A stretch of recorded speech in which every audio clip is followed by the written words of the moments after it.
네, 안녕하십니까 여러분, 알파즈입니다. 좋은 하루 보내셨을까요? 어제와 오늘도 반등 시도를 열심히 하고 있는 글로벌 증시입니다. 이번 주에는 경제 지표가 매우 많다고 했었어요. 그렇기 때문에 관망 장세가 도드라질 것이다.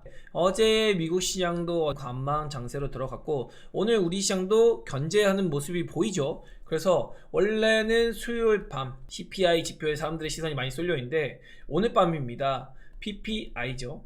요 지표에도 시장의 반응이 먼저 나올 것 같거든요. 그래서 오늘 밤부터 아마 미증시의 단기 반향성도 제시가 될 것이고, 그리고 내일도 변동성을 키울 수 있고, 목요일에는 실업수당 청구 건수가 발표가 됩니다. 이게 주마다 발표가 되는데, 지금 시장이 가장 뜨거운 감자는 고용이잖아요. 그래서 이 고용에 대한 걸로 이 실업수당 청구 건수가 많이 대비가 될 거예요. 요거 계속 확인하려고 할 수 있고, 그리고 금요일에는 뭐가 있죠? 미시간대 소비자 심리지표, 요거까지 이벤트가 질비하고 있습니다. 이런 경제지표가 있다고 해서 뭐 좋게 나오든 안 좋게 나오든 적절한 조치를 취해 놓은 것이 연준인데요. 뭐 카터 의원이라든가 아니면 굴스비, 보험원도 얼마 전에 연설을 했죠. 이런 식으로 연준 위원들이 군데군데 배치가 되면서 나파의 보스틱도 있고요. 계속해서 연설이 계속 이어지고 있거든요. 연준이 이런 지표들에 의한 발작이 일어날 때는 수습을 해줄 것이고, 지표에 의해서 너무 과열이 될 뻔한 찬물을 끼얹는 그런 어떤 조율 역할을 해주지 않을까.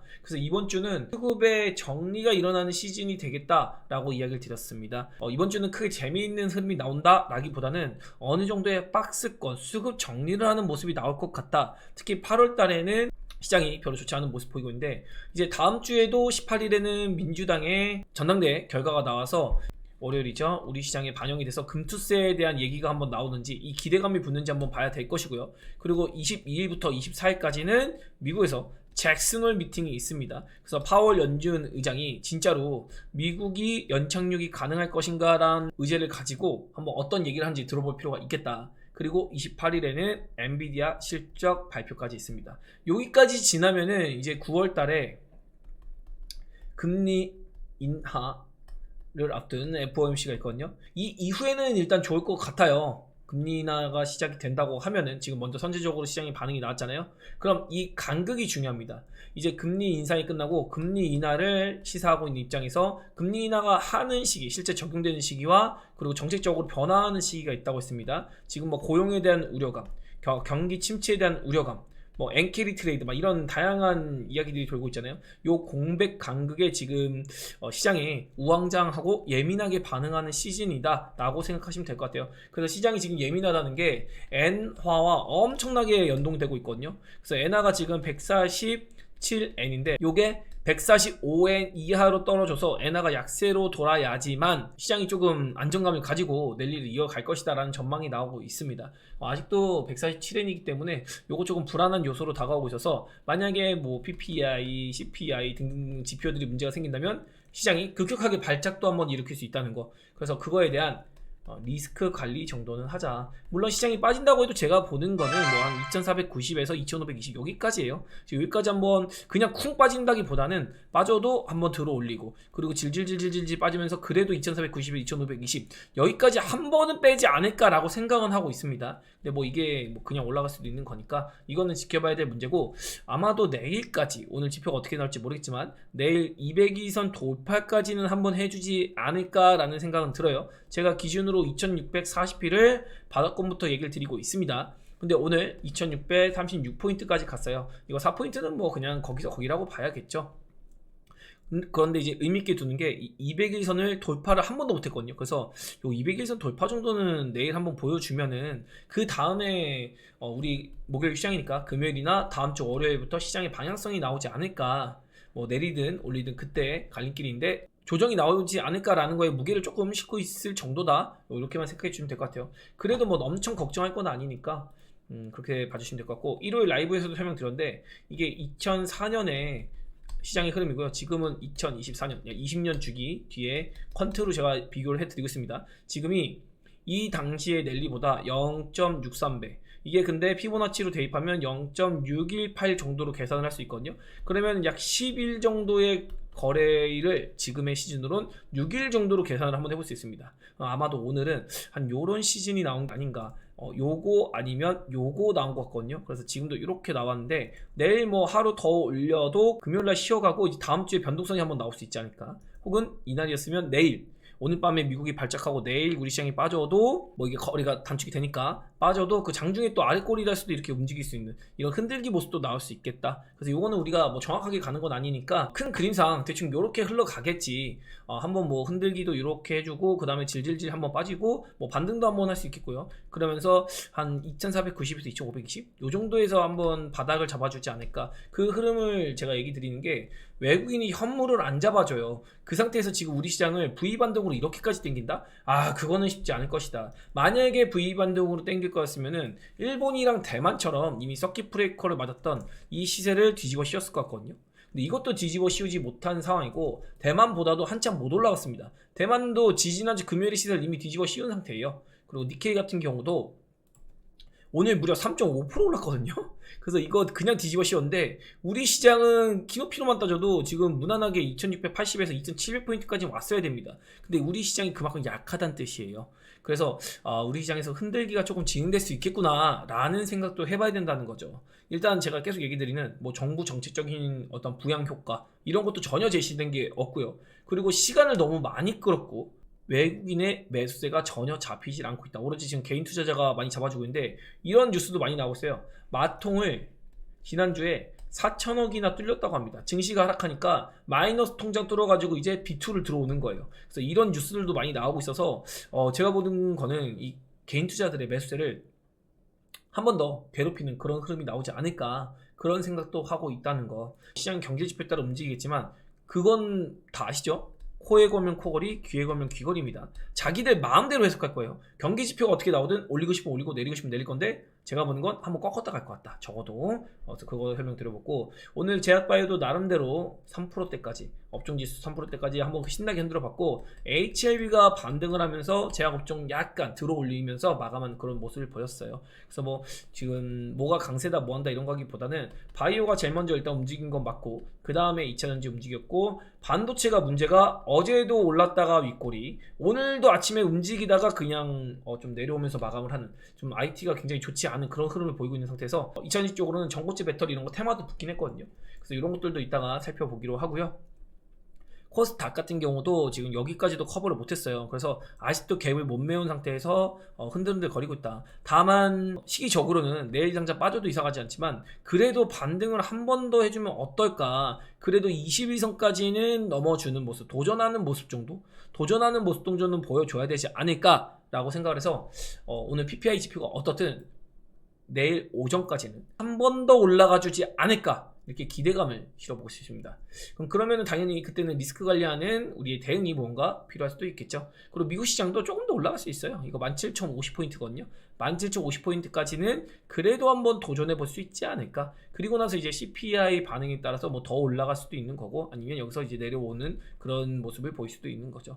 근데 제가 보는 미국 시장은 역시나 이 저점은 깰 수 있겠다. 우리 시장은 아니더라도 미국은 한번 발작을 일으킬 가능성 이런 것들도 제가 지속적으로 그냥 변하지 않는 뷰로 이야기를 드려보고 싶네요. 그래서 오늘 썸네일 제목이 생각보다 자극적이에요. 매수보다 리스크 관리를 할 시기다. 그래서 빠르면은 오늘 그리고 이제 하신 분들도 있을 거예요. 리스크 관리를. 그리고 늦어도 내일 오전까지. 뭐 과하게 반응할 것까지는 아닌데 그래도 현금을 5에서 10% 정도는 가지고 있으면은 이거 눌림 나와도 요거 활용할 생각에 생각보다 심리 컨트롤이 잘 되거든요. 그래서 이런 리스크 관리 정도는 또 할 수 있는 그런 식이고 여러분도 반등할 때 보셔서 아시겠지만 모든 업종이 같이 올라간 게 아니라 바이오가 올라갈 때가 있고 2차 전지가 올라갈 때 있고 IT가 올라갈 때가 있습니다. 이게 다 갈림이기 때문에 얘가 먼저 종합지수 끌어가지고 도망간다 하더라도 2차 전지나 IT 쪽으로 기회가 있기 때문에 이 현금 유용하게 쓸 수 있습니다. 종합지수 올라간다고 막 다 도망가고 내가 놓치면 어떡하지 이런 생각 안 해도 되는 거예요. 그리고 우리 시장이 한 번 더 급락세를 지금 보였다면 이번에 반등했다가 질질질 이렇게 시간을 끌면서 빠질 건데 이 시기가 9월 초 추석 연휴 전까지 추석 연휴 뒤에도 잠깐의 뭔가 흔들기는 나올지 안 나올지 그건 모르겠으나 9월에 접어들고 이제 9월 말미 그리고 10월 4분기에 들어가면서는 진짜로 우리 시장이 엄청나게 좋아질 가능성이 높다는 거. 이미 좋아지고 있어야 되는데 하필이면 계절성으로 8월이 조금 흔들기가 나오는 그런 시즌이라서 그런 괴롭힘이 좀 있을 수 있다. 그리고 무엇보다 11월에 중간 선거가 있기 때문에 9월 중순 이후에는 앞으로 한 달 반에서 두 달가량 엄청난 랠리가 한번 또 뽑힐 수 있다는 거. 이것도 우리를 기대감을 또 가질 수 있는 요소거든요. 또 코스닥 같은 경우는 24년에 이 연으로 따졌을 때 연수익률이 마이너스 12%입니다. 그러니까 코스닥의 종합지수가 1월 2일 스타트를 끊어서 하락폭이 12%라는 거예요. 그러니까 이거 정도는 그래도 돌려주고 끝나지 않을까. 그럼 현재 시점에서 코스닥이 대충 12%에서 한 15%가량 종합지수가 올라간다고 상상을 해봅시다. 그러면 여러분의 계좌가 얼마나 좋을까요? 이런 긍정적인 생각을 하면서 버텨야 되는 건데, 요 마지막 한 방을 그래도 리스크 관리하면서 조금 챙길 거 챙겨놓고 이 하단을 좀 노려보면 어떨까. 도망가더라도 이거 충분히 기회 있다고 했잖아요. 이렇게 빠졌을 때 지금 이렇게 있으면은 요런 횡보 구간, 요런 바닥 구간을 한번 또 노려볼 수도 있는 거거든요. 지금 여기라고 하면 이게 뭐 마냥 버틴다면 버틸 수 있지만 그래도 남대로 코스닥 기준으로는 5에서 7%짜리 하락하면 나올 수 있거든요. 그래서 요거 좀 지겹게 뺄 수 있기 때문에 이런 것도 우리가 주식을 하면서 뭐든지 풀베팅 하는 게 아니라 이런 리스크 관리 여러분이 한번 해보시면 어떨까 해서 제가 이렇게 조금 자극적으로 했습니다. 내일 얘기하면 늦을 것 같아서 최소한 내일까지 수요일 오전까지는 이게 마지막 기회거든요. 이때까지는 조금 현금 만들 기회가 필요할 것이다. 그리고 오늘 생각보다 시장이 약했어요. 그래서 오늘 약한 부분이 내일 좀 나오지 않을까. 원래 오늘까지 조금 강세를 보였어야 되는데 오늘 생각보다 어떤 차익 실현, 리스크 대비할 모습을 안 보여줬거든요. 그럼 세력도 마찬가지예요. 만약에 시장을 조금 밀어 제낄 요량이면 어떻게든 내일 오전에는 우리 시장을 한 번은 들어 올리는 모습, 요런 정도는 보여줄 것이다. 전체적으로 뉴스를 한번 체크해 본다고 하면은 생산자 물가지수가 오늘 밤에 나오고 소비자 물가지수가 내일 나옵니다. 그래서 이런 거 매우 중요하고, 또 이런 거 물가지수 같은 경우는 소폭 상승 전망하는데 연준의 대응은 뭐 변화 없을 것이다. 시장이 다 이런 전망이 녹아져 있다. 이렇게 보시면 될 것 같아요. 그리고 잭슨홀 미팅에 대해서도 잠시 설명을 해봐 드렸었고요. 다음 주 금요일에 파월 연준 의장의 연설이 매우 중요하다는 거, 이건 우리가 꼭 체크해 봐야 할 그런 포인트입니다. 그래서 이 연착륙에 가능할 것인가, 이런 얘기를 잭슨홀 회의에서 어떤 얘기를 하는지 우리가 지켜봐야 된다라고 얘기 드리고, 그리고 이재명 민주당 전 대표가 왜 금투세 완화하자는 걸까. 일단 이 키워드가 붙었기 때문에 당권을 가져간다고 했을 때는 금투세 최소한 유예는 나올 것으로 시장에서 기대감을 가질 겁니다. 그래서 일단 금투세로 인한 폭락장 이런 거는 안 나올 가능성이 높은 겁니다. 그러나 이게 시간이 끌려버린다. 뭐 9월 말 10월 초 이때까지도 이거 금투세 해결 안 되고 막 네가 잘났네 내가 잘났네 이러면 기어이 시장에선 뿌리 나가지고 한번 야 니네 금투세 하기 전까지 죽어봐 하고 누를 수도 있다는 거. 그래서 제가 원하는 거는 9월 초쯤, 앞으로 이제 한 달 내입니다. 한 달 내에 어떠한 금투세에 대한 결과를 빠르게 좀 도출을 해줄 필요가 있겠다. 정부 입장에서. 안 그래도 못 가는 우리 증시인데 이것 때문에 자꾸 발목 잡혀가지고 더 그지 같거든요. 그래서 이런 것 좀 습해줬으면 좋겠고, 그리고 이란이 15일 전에 이스라엘 대규모 공격 가능성이 있다. 글로벌 증시상으로는 이제 뭐 크게 영향 주기는 어렵다. 예전에 러시아 우크라 전쟁도 22년 초에는 많이 반응을 했지만 그 이후에는 뭐 전쟁한다고 해서 증시에 반영되고 이런 거 없거든요. 그래서 여러분 전쟁은 전쟁으로 봐야 되는 거다. 그리고 전기차 화재, 진짜 재택은 전고체 배터리다. 이게 전기차가 배터리가 이제 열폭주가 일어나는 게 양극재가 있고 음극재가 있는데 이 사이에 분리막이 있거든요. 근데 이 분리막이 망가지거나 훼손이 되거나 아니면 뚫리는 현상, 그런 것들이 일어나서 양극재랑 음극재가 섞이면서 열폭주가 일어나는 겁니다. 근데 전고체 배터리는 애초에 분리막이 없어요.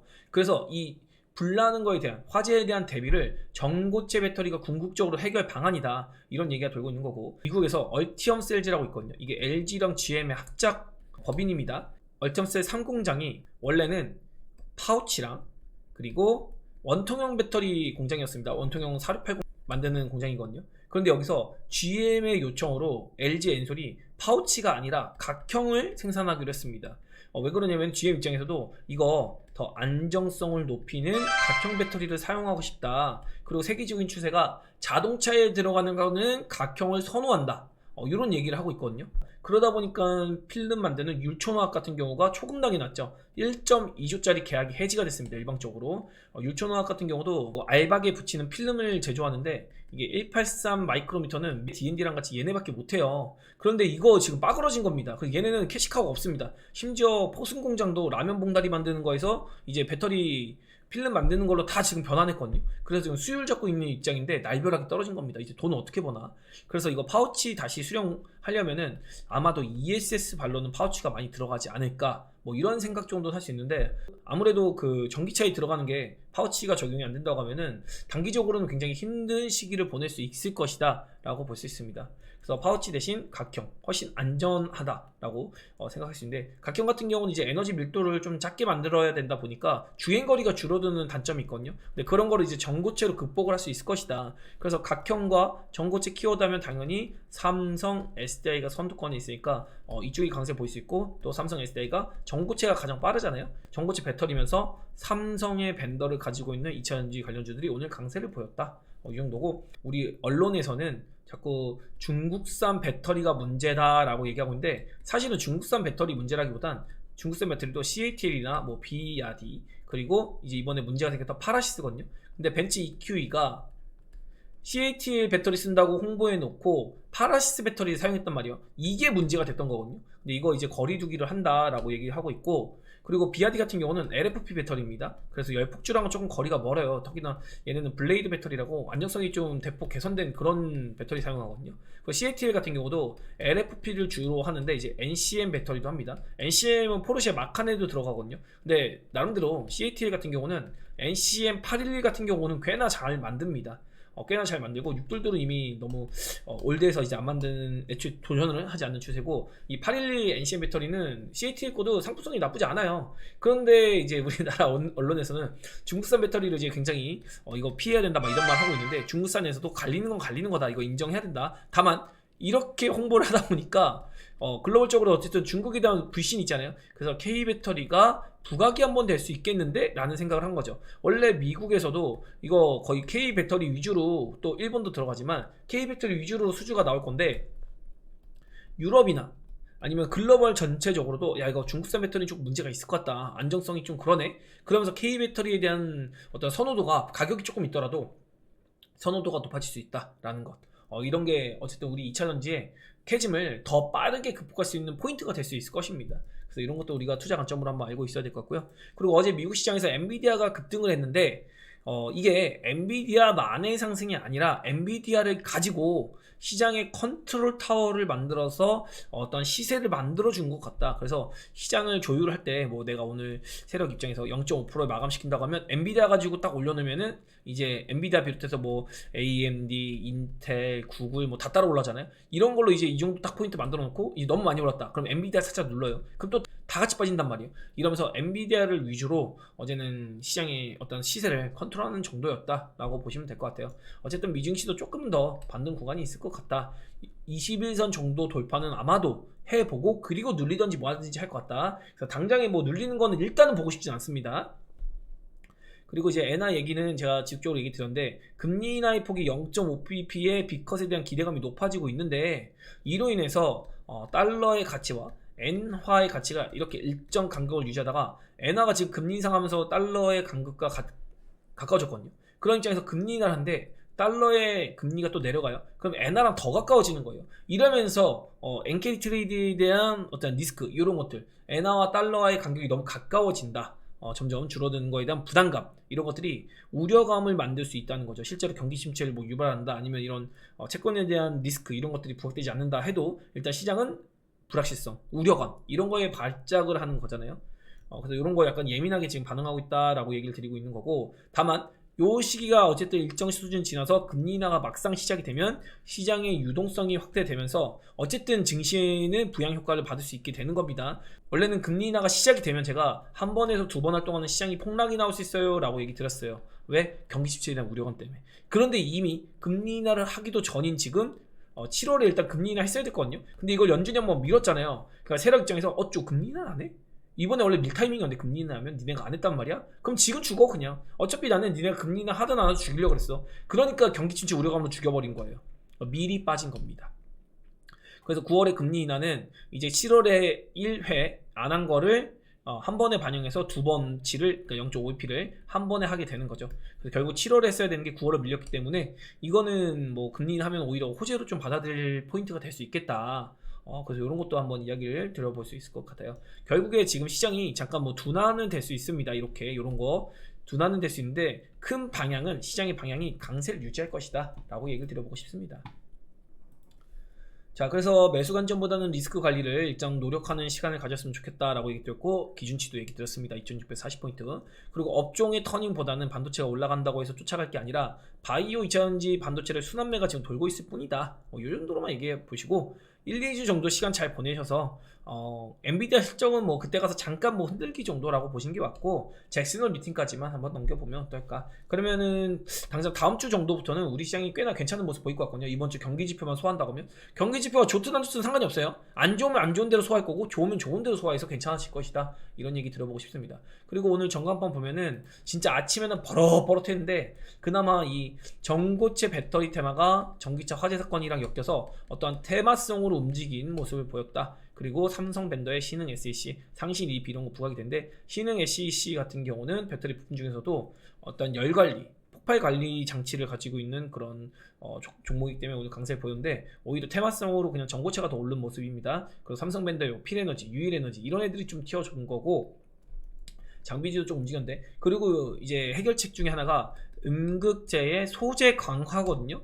그래서 음극재에 알루미늄을 덧대가지고 더 강화를 시키면 되는데 원가율이 한 1.5배 정도 비쌉니다. 그럼 원가율이 높아진 김에 이럴 거면 충전 속도도 관리를 해야 되고 과충전도 방지를 해야 되니까 CNT 조전제라던가 실리콘 음극재를 사용하면 어떨까라는 발상에서 음극재 관련주도 강세를 보였죠. 그래서 이 배터리 구성할 때 음극재에 대한 어떤 그 가격 비중 이런 것들이 높아질 여지가 있기 때문에 판가도 그렇고요. 그렇기 때문에 음극재 관련주가 강세를 모인 모습도 오늘 보였다. 이렇게 보시면 될 것 같고요. 에코프로 그룹 같은 경우는 이제 이종채 회장이 광복절 특사에 반영이 된다고 하면서 강세는 살짝 보이고 있는 정도라서 뭐 크게 의미 가지기 힘들고 테마성 움직임이었다. 그리고 제약바이오가 오늘 전반적으로 쉬는 날이었는데 알테오젠, 니가켄, 메이빌 이런 플랫폼 바이오도 꽤나 낙폭이 있었습니다만 끝까지 한번 땡겨보는 모습 보였고, HLB가 오늘 시장 자체의 제약바이오 업종 하단을 방지해줬다. 그리고 셀트리온 그룹 같은 경우는 셀트리온 제약 합병에 대한 거를 반대표가 많아지는 여론이 형성되면서 셀트리온 제약은 진짜 힘들어진 거예요. 얘는 이제 주가가 올라가기가 매우 힘들어질 겁니다. 셀트리온 제약은 아마도 지지부진할 것 같아요. 최소한 올라가지 않더라도 그냥 횡보 정도 가지 않을까. 특별히 뭐 오를 이유가 없거든요 이제요. 그래서 셀트리온이 그래도 올라주지 않을까 했는데 셀트리온까지도 밀리면서 이거 좀 다소 아쉬운 모습이 보였다. 특히나 뭐 키트루다 바이오시밀러도 그렇고, 그리고 진펜트라도 3대 PBM 다 등재되면서 나름 셀트리온이 계속 랠리를 만들어도 되는데 이건 진짜 아쉬운 그런 흐름이었다라고 볼 수 있고, 그리고 뭐 세포치료제 그리고 CMO 관련주도 상당히 좀 쉬는 모습 보였고, 진단키트나 코로나 관련해서도 오늘 시세를 많이 반락했어요. 그래서 코로나 관련해서는 뉴스도 굉장히 자극적으로 씁니다. 막 6배 증가, 8배 증가 막 이런 식으로 쓰거든요. 10명에서 60명 나오면 6배고요.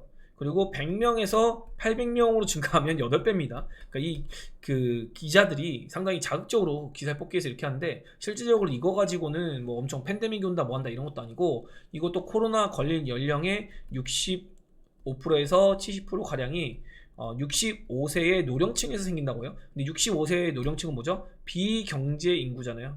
경제 활동을 많이 하지 않는 인구가 위주로 입원도 많이 하고 또 발병도 많이 하고, 이런 것들을 반영했을 때 뭐 코로나로 인한 경제 통제 이런 거는 나오지 않을 것이다. 그리고 여기 65세 기준이니까 뭐 50세에서 65세까지만 또 뺀다고 하면은 뭐 코로나 가지고 어쩌고 저쩌고 이런 거는 좀 아닌 것 같고, 진단 키트 정도는 조금 수혜를 볼 수 있을 것 같아요. 어쨌든 사용량은 늘어나겠죠. 뭐 감기 걸리고 뭐하고 하면. 그런데 얘네도 이제 조금 쉬는 모습을 보인 정도였다. 그리고 상징적으로 K뷰티가 이제 박살이 났습니다. 이거 실적들이 이제 낱낱이 까지고 있는 건데, 사람들은 보통 컨센서스라는 걸 보고 있잖아요. 근데 화장품주 같은 경우는 컨센서스가 안 맞는 경우가 굉장히 많아요. 그래서 이거 컨센서스를 생각보다 공격적으로 잡아놓고 주가가 올라가니까 공격적으로 잡아놓고 실제 발표 때는 꺾이는 그런 모습도 상당히 많이 나옵니다. 그리고 몇 년치, 1년 뒤에 2년 뒤에 화장품의 유행을 어떻게 하나요? 화장품은 유행에 굉장히 민감하기 때문에 미래 가치를 보고 투자하면 큰 코 다치는 업종이 화장품이다. 그 여실 없이 나오는 거고, 제가 5월 6월에 시장이 안 좋을 때 얘네가 인버스 역할을 해줬거든요. 그런데 이번에 이 K뷰티 관련주들이 눌린다고 보는 거는, 야, 이거 시장이 이제 터닝을 걸기 위한 마지막 하락을 만들어서 이 남은 돈까지도 다 패대기 쳐서 주도 업종 이제 살 준비하겠구나 라는 생각을 한번 해봐야 된다는 거죠. 그래서 지금까지 이 시장이 눌리는 흐름 나오는 통에 나름대로 강세 보였던 화장품 업종인데, 폭탄 돌리기는 진작에 진행했고, 폭탄 돌리기를 넘어서서 이제는 조금 한 번의 사이클이 끝나가는 모습일 것이다. 물론 뭐 나중에 좀 더 올라갈 수 있는데, 제가 보기에는 화장품주는 계속해서 얘기 드리지만 추세적으로 계속 올라갈 수 있는 환경이 조성되진 않을 것이다. 그리고 의료 미용기기 조금 늘렸는데 이쪽은 저는 그래도 실적 나오고 괜찮아질 거다, 이렇게 얘기 드려보고 싶어요. 어쨌든 지금 반등장에서 계속 보시면 아시겠지만 개별주들은 여간 힘이 없습니다. 죽더라도 반도체는 올랐다가 죽거든요. 근데 얘네는 그 정도 흐름 보이기도 상당히 쉽지 않고, 2차전지가 바닥에서 어떤 명분을 자꾸 만들려고 합니다. 모든 간 엮어서 명분 만들어서 이제 한 번에 반등 정도 뽑아주려고 노력하는 것 같고, 바이오도 일단 한 번은 눌렸지만 뭐 이거 눌린다고 꺾인다 뭐한다 라기보다는 진짜로 주인공 시세 만들기 위한 수급 정리가 좀 일어나는 게 아닐까. 그리고 시장이 한 1, 2주 정도 조금 지지부진할 수 있는데, 그동안에 이거 시장 끌면서 여러분 지겹게 하면 또 이제 사람들이 2차전지 하면 뭐 이거 올라간다 하면 갈아타고, 요거 올라간다 하면 갈아타고, 막 이렇게 좀 수급 흔들기 좀 나올 수 있거든요. 근데 그런 거 녹아나지 마시고, 바이오도 자기 갈 길 또 잡아서 잘 갈 거라는 거, 그래서 이거 투자하시는 분들 꺾이지 말고 잘 가져가시면 어떨까, 이런 의견도 좀 드려보고 싶어요.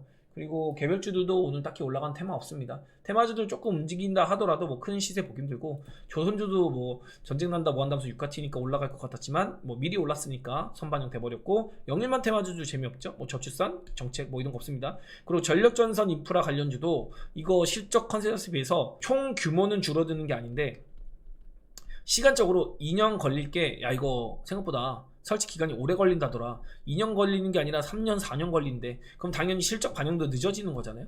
이런 식으로 좀 더 인프라에 관련돼서 전력 전선 관련주는 호흡을 길게 봐야 된다는 거, 컨센서스보다 실적이 조금 적게 나오고 기간이 길게 나오는 이런 식으로 흐름이 나오다 보니까 단기적으로 주가 너무 많이 올랐네, 이런 또 흐름이 나올 수 있다는 거죠. 그리고 원자재 가격도 이제 거품이 생겼다가 거품 이제 경기 침체 우려감으로 내려오고 있다고 하거든요. 원래 원자재 가격이 경기 침체 가장 먼저 반영합니다. 그래서 실제적으로 경기가 둔화되고 있구나 라는 거는 원자재의 가격표를 보면 나와요. 근데 진짜로 원자재 가격표가 많이 내려오고 있어서 대충 지금 현재 상황만 보더라도 원자재 가격이 빠지고 있거든요. 이런 거 보면 그냥 먹는 거 뭐 구리, 소매, 옥수수, 대도 이런 것조차, 금조차도 빠지고 있기 때문에 원자재 쪽으로는 경기 침체에 대한 우려감을 미리 좀 선반영해 주고 있는 그런 모습이기도 하다라고 얘기 들어볼 수 있고, 오늘 시장에서 특별히 관여한 건 없습니다. 새롭도 뭐 현물 시장에서 특히 외국인이 안 잡아준 거 좀 찜찜한데, 외국인이 그래도 한 1조 이상의 순매수 이런 거 한번 보여줘야 되거든요, 제가 보기에는.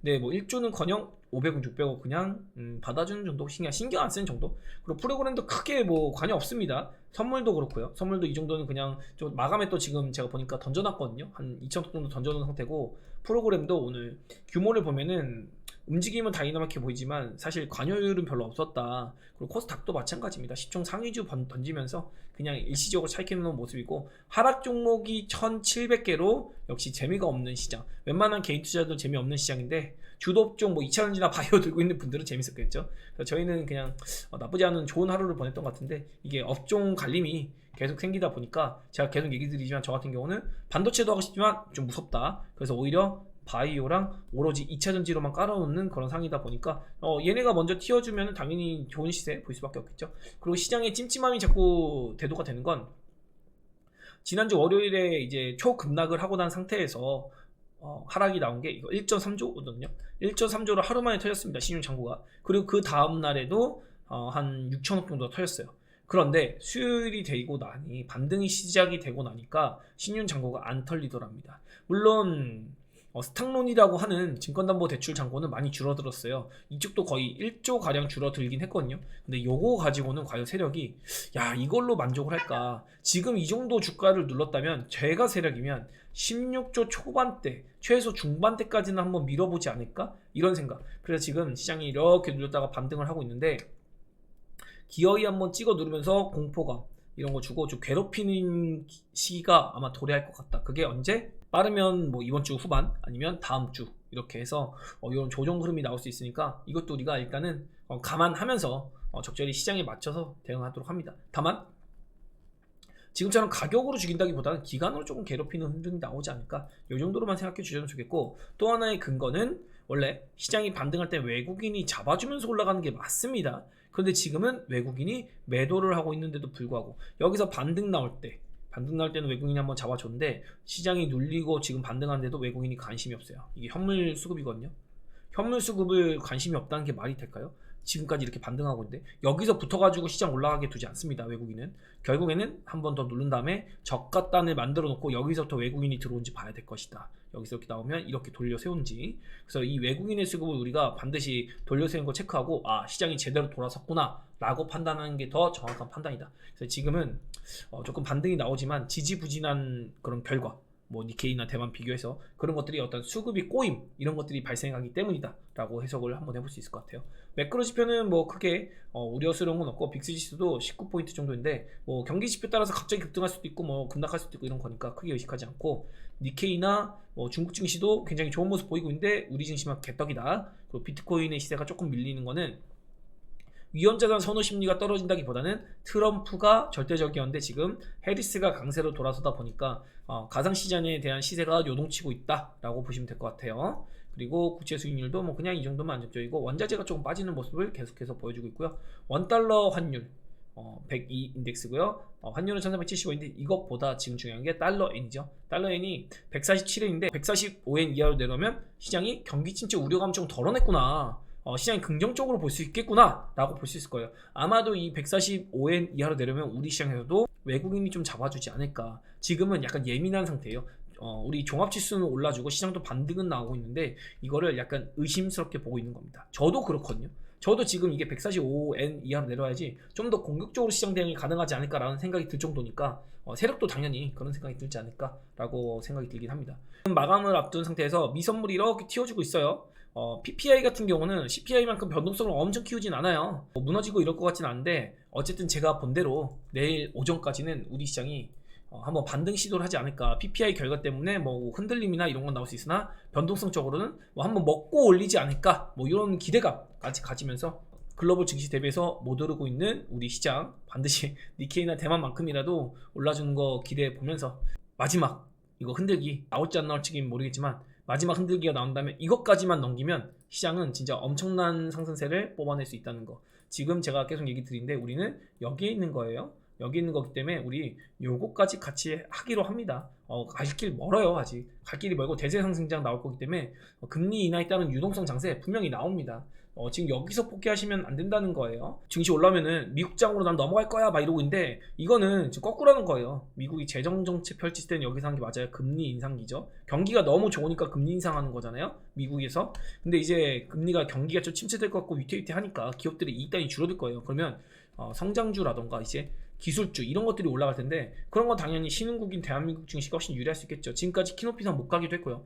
우리나라가 못 갔다고 해서 계속 못 가는 게 아니라 우리 증시도 이제는 어떤 세계 경제 정책 기조, 이게 통화 정책으로 넘어가면서 분명히 좋은 시세, 우리 증시에 돈이 유입될 수 있는 그런 판이 깔리고 있는 시기인데, 이거 조금 올라간다고 미국장 가면 오히려 수익률 현저하게 떨어질 겁니다. 그래서 요거 여러분이 잘 생각하셔서 세계의 금리 정책 기조가 어떻게 바뀌는지 이런 것도 본다고 하면은 유동성이 공급이 돼서 결국에는 양적 완화까지도 할 거예요. 지금 양적 완화 QE는 시작도 안 했습니다. 이거 시작이 돼서 나중에 야 이게 테이퍼링 언제쯤 하려나 이런 의문점 요런 거 나올 때까지는 마음 편하게도 되는 거예요.